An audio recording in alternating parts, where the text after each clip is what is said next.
On June 18, 2025, the world awoke to shocking news.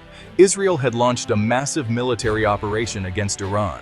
The skies over Tehran thundered with the roar of 200 Israeli fighter jets, targeting Iran's nuclear program and military power. Prime Minister Netanyahu declared the operation, codenamed Final Warning, a necessary action to eliminate the existential threat of a nuclear-armed Iran. The Israeli Air Force struck deep inside Iranian territory, hitting multiple provinces with speed and precision.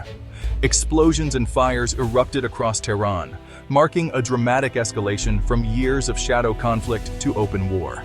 Israel's bold move signaled a shift from covert operations to direct confrontation, showing a new willingness to take huge risks.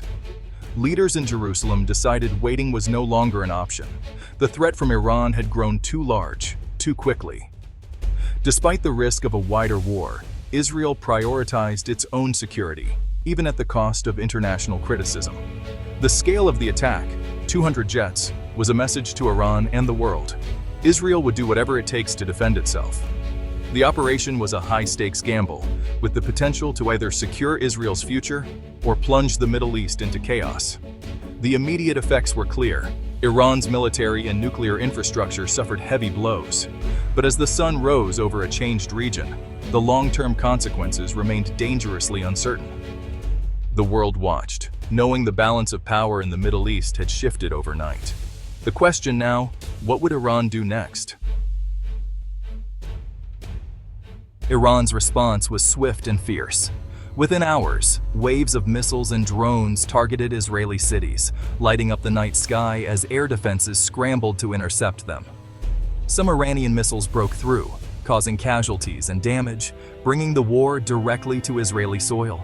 The international community watched in alarm, with world leaders urging restraint as the UN Security Council convened an emergency session.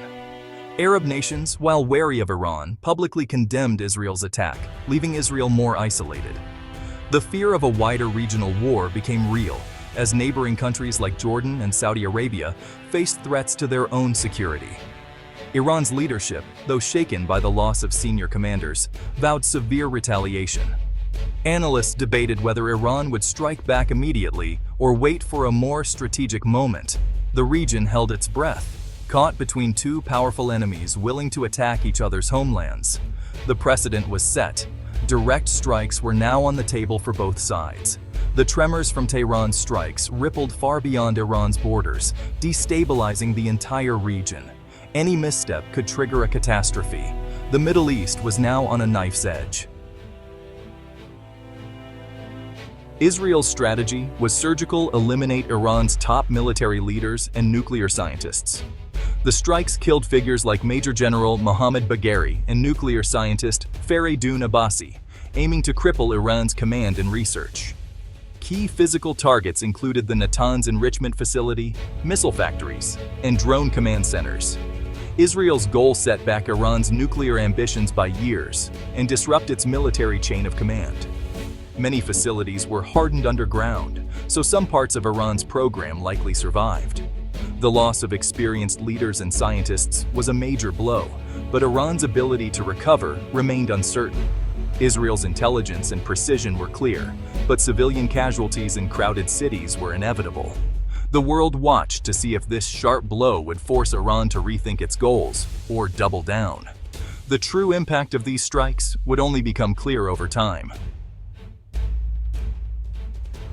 The United States faced a delicate dilemma. As Israel's closest ally, Washington reaffirmed its commitment to Israeli security but insisted it did not participate in the offensive. President Biden's administration walked a tightrope, providing defensive support while trying to avoid direct war with Iran. U.S. military assets helped intercept Iranian missiles, protecting Israeli civilians but risking American involvement. This support made U.S. bases potential targets, raising the stakes for American troops in the region. The crisis exposed the complexity of America's Middle East role, balancing alliance with Israel against the desire to avoid escalation. Every move was weighed carefully. A miscalculation could have global consequences. The U.S. pushed for de-escalation through diplomacy, while moving military assets as a deterrent.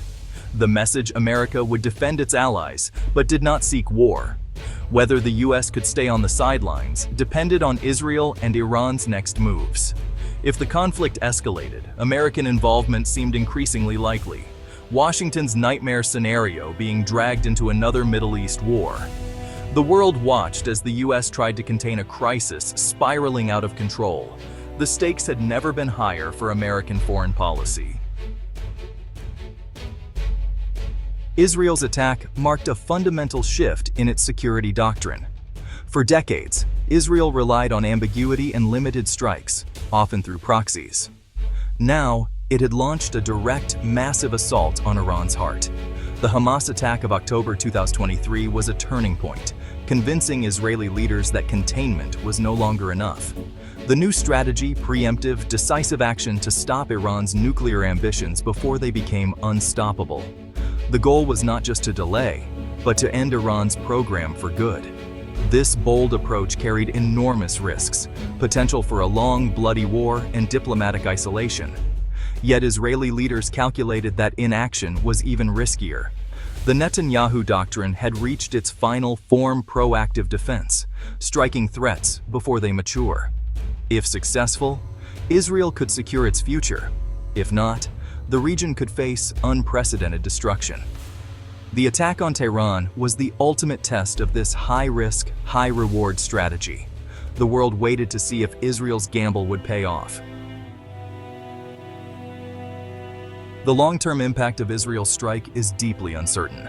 History warns that such attacks can backfire, like Israel's 1981 strike on Iraq, which only drove nuclear ambitions deeper underground. Iran may now accelerate its program in secret, making it harder to stop in the future. Retaliation is almost certain, likely through Iran's network of proxies, Hezbollah, Iraqi militias, and the Houthis. This could ignite a cycle of violence, destabilizing the region for years. The greatest danger: a full-scale regional war that could draw in the US and other powers, with catastrophic global consequences. While Israel may have achieved short-term goals, it has opened the door to a darker, more unpredictable future. The old rules of shadow war are gone. Direct strikes are now the norm. The risk of miscalculation is higher than ever. Israel may feel safer today, but the threat of a major war is closer than ever. The region's security now hangs in the balance. The world faces a volatile new reality. From the first jet's takeoff, the conflict became an information war. Israel claimed overwhelming success. Iran downplayed the damage, flooding the world with propaganda. Independent analysts struggled to verify facts amid a blizzard of disinformation. Open-source intelligence, satellite images, social media became crucial, but often misleading. Research groups focused on verifiable data, warning that initial reports are often wrong. The battle for public perception was as fierce as the fighting on the ground. In modern war, controlling the narrative can be as powerful as controlling territory. For the public, the fog of war made truth elusive. Understanding the real impact of Israel's strikes would take time and careful analysis. Israel's strikes targeted not just Iran, but the entire axis of resistance. Iran's network of proxies across the Middle East. Groups like Hezbollah, Iraqi militias, and the Houthis now faced a test. Would they retaliate and risk a wider war? Iran's strategy depended on these allies, but the attack exposed vulnerabilities in the network. A strong, coordinated response could escalate the conflict. A weak one might embolden Israel. The cohesion of the axis was under scrutiny, and Iran's authority over its proxies was shaken. The future of this alliance and the region's stability hung in the balance. The world watched to see how the rest of the network would respond. The Middle East stands at a crossroads. The direct clash between Israel and Iran shattered the region's fragile stability. Both sides have suffered, and the risk of a single miscalculation triggering a regional war is higher than ever. Iran's next move, massive retaliation or proxy warfare, will shape the future. Global powers urge de-escalation, but their influence is limited. The crisis has redrawn alliances and tested America's resolve. The path forward is uncertain, but the consequences of this escalation will echo for years. The region's fate now hangs on decisions made in the coming days.